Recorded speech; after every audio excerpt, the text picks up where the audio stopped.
Alarming signs in the Russian economy are now noticeable not only to experts, but also to Russian officials.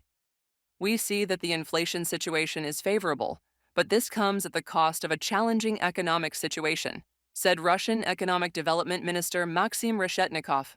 According to him, the Russian economy is rapidly cooling, with machine-building factories underutilized, leading some to switch to a 4-day workweek.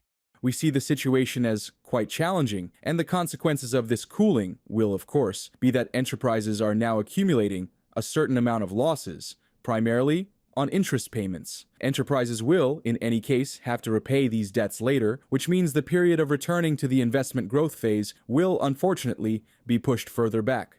Maxim Reshetnikov, Minister of Economic Development, from a publication by the Moscow Times. Twice in the past week, the Russian government lowered its GDP growth forecast. The current estimate is 1.2%, down from an initial 2.5%.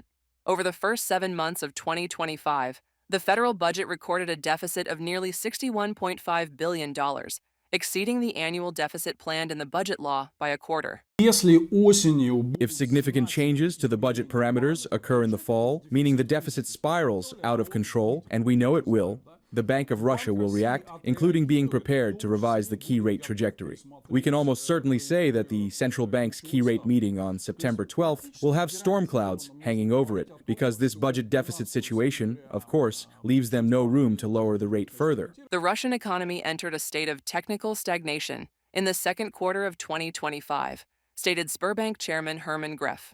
According to him, economic indicators in July and August approached zero levels. One of the main reasons he cited was the central bank's high key interest rate.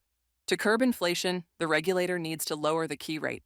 However, given the growing budget deficit, it will likely need to raise it again later. At the 18% rate they've dropped to, the whole system stops working. Deposit rates plummet, incentivizing people to withdraw their money, and loans don't become more affordable. People are triggered by this and rush to take out loans faster.